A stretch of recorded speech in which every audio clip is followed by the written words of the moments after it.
More significant developments tonight in the coronavirus outbreak. There is now a third presumptive positive case in Florida. That person is a California resident who's currently isolated in the Tampa Bay area.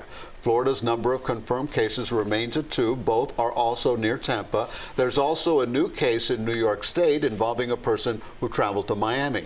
Meantime, in Washington state, 9 people have now died from coronavirus. All of the nation's deadly cases there are in the Seattle area. CBS 4's Ty Russell begins our coverage of the outbreak live at Miami International Airport. Ty.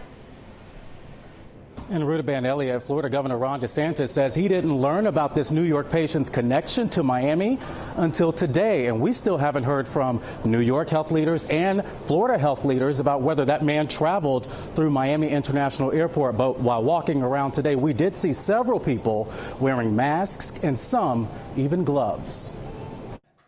With growing coronavirus concerns in Florida, I prefer being precaution. Governor Ron DeSantis says New York kept him in the dark about its latest patient, a lawyer with a South Florida connection. New York case that was announced, apparently this individual had traveled to Florida. That was not any information that had been provided to us. We found out through the press. State leaders found out after an announcement from New York Governor Andrew Cuomo Tuesday. A 50-year-old gentleman who did not travel to any of the places that are on the quote-unquote watch list, did travel to Miami. Officials say the man was in Miami sometime in early February. They didn't say how he arrived and left.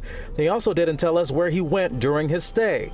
But he became seriously ill on the 22nd. He was then at a New York hospital the following week. He's currently in serious condition. New York City Mayor Bill de Blasio says the patient was under the weather all last month.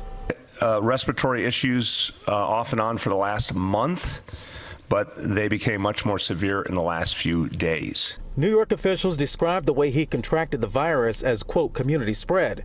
It's still unclear where exactly he was infected, but now state health leaders are behind on seeing if South Florida is in the clear. Department of Health is working with New York officials on doing what you do, tracing the contacts and trying to piece those together as part of the investigation. So far, there are 2 positive cases in the Tampa Bay area, and a sister of the patient who traveled from Italy was tested positive at a state lab. Now they're waiting on the CDC to confirm. She has been in isolation since this was all identified. It's expected to be a busy month. Miami-Dade Mayor Carlos Jimenez is still welcoming large events like Ultra and the Fair after getting advice from the feds. Go ahead and live your life normally, and so not to cancel these events. So if conditions change, that decision may be reversed.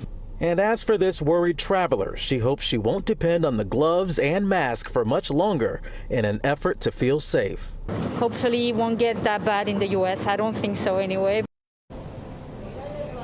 And even at this late hour, we are still waiting on Florida health leaders along with New York health leaders to answer our questions about that New York patient's time while here in Miami. In the meantime, Florida health leaders are still monitoring roughly 250 people, and they are waiting on the results of 16 of those test kits.